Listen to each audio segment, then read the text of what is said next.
Before we begin, don't forget to subscribe to the channel, leave your like, and comment on what you thought of this story. The first rumor reached me before the elevator did, riding the breath of an orderly who loved miracles. They said a girl in 4G had not eaten for weeks, and yet her pulse stitched steady as a hymn. I clocked in under a fluorescent that flickered like a tired eyelid and smelled the corridor's blend of bleach and old coffee. In room 418, the IV pump clicked polite seconds while rain braided itself across the window. She was small, 19 maybe. A candle burned low but stubborn, mouth dry as paper. The tray at her bedside came back untouched, lipstick on the straw from another day, a ghost of appetite. "Fasting by faith," a volunteer whispered, as if reverence could be charted. I tucked the sheet, felt the static grit on my fingers, and listened to the monitor's careful honesty. Machines don't worship, they report. I told myself I didn't believe in wonders, only in causes that hadn't been named yet. Her mother sat like a guardian statue at the foot of the bed, hands wrapped around a thermos she never opened. Every time the monitor beeped, she breathed. In on the beep, out on the silence, as if borrowing the rhythm. She spoke to me without moving her lips, the way people do when they fear stories will run if spoken too loud. "She doesn't need food," the mother said. "She's fed by grace." The word left a sweetness in the air, like burnt sugar, tempting and dangerous. I checked the chart, touched the girl's wrist, felt skin cool with that faint waxiness of a long evening. Her eyelids trembled at my name, not waking, just acknowledging.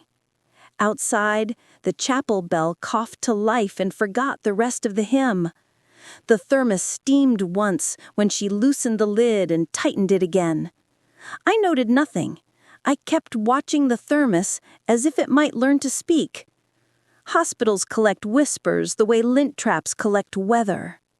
At 3:17 a.m., when the building sighs and the vending machine swallows its own coins, I heard a thin, ribboned sound. From the ceiling vent, a melody threaded the hum, the kind of tune mothers invent to keep rooms from drowning. The girl's throat moved, a swallow without water, and the monitor corrected itself like a child caught cheating. I felt air drift along my forearms, cool, perfumed faintly with orange peel and mint.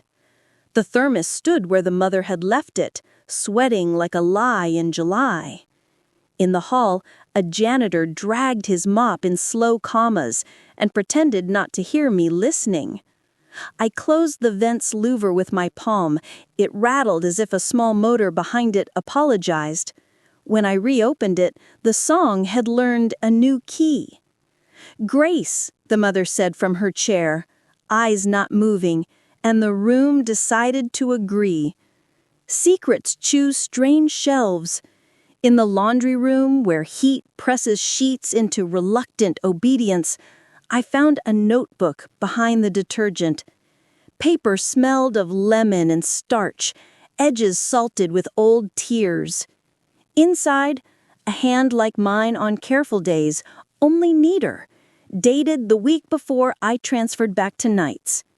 It read, "Patient responds to song, not to words, to notes." Marginalia mapped air vents between 418 and the chapel, arrows like veins, instructions like prayers. A page warned, "If they ask, call it mercy." I closed the book, and it warmed my scrub pocket, as if the truth could raise a fever. On the way out, the dryer clicked, once, twice, counting with me. I imagined a matchbox-sized machine somewhere, not pumping air, but reassurance. She opened her eyes a sliver when thunder shouldered the building. "Thirsty?" I asked, and her mouth shaped almost words that tasted like copper in my own. The mother leaned forward, hands quick, thermos unscrewed with the quiet skill of practice. The smell rose, sweet, citrus, a hint of broth cloaked in something medicinal. I watched the cup tilt to the girl's lips, a sacrament administered with clinical precision. The straw barely darkened, yet the monitor softened into a better rhythm, a tide remembering the moon. "Just water," the mother said, and screwed the cap too tight. I felt the thin, cold band of suspicion settle around my ring finger, where a ring no longer lived. Outside, rain lined the glass like staff paper, waiting for notes. I charted "oral care provided," and the pen left a small tremor under the words. Our corridor cameras blink when the storm leans hard. Everyone knows this.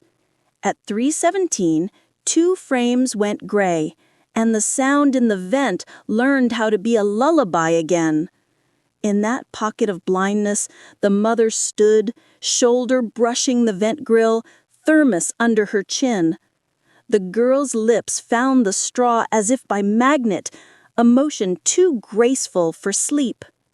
When the picture returned, the thermos sat wholly on the table, and the mother's hands were prayer still. I rewound twice, stared at the void where proof should be, and felt my scalp prickle under the clip. In the silence, the IV pump ticked out a steady "don't, don't, don't" that I ignored.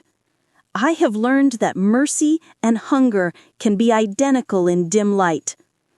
I walked back with a swab, with patience, with a question that wore a nurse's uniform. "Tell me what feeds her," I whispered to the vent, and the vent answered with breath.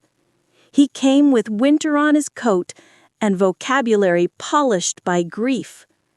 "Our task is accompaniment," he said, glancing at the thermos as if it might offer a blessing. I asked about the hymn. He smiled as if I'd complimented his sermon.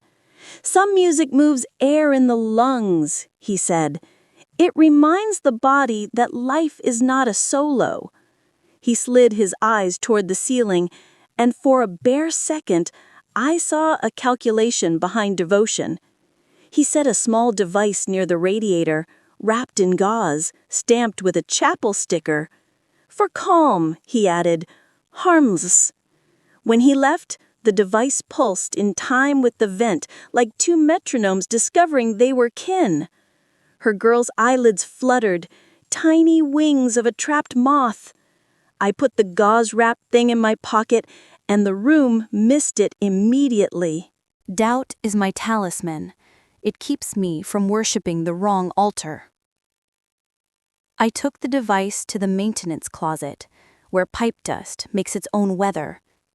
Inside, a fan the size of a walnut and a compartment for scent tabs marked citrus, mint, vanilla, broth. Not food, not medicine. Suggestion with edges, appetite dressed as prayer. I closed my eyes, inhaled, and felt my own stomach answer like a sleeper hearing their name. Back in 418, the mother watched my hands the way gamblers watch dice. I set the device on the counter and spoke in the tone we save for bad news and new babies. "She needs calories," I said. "She needs truth more.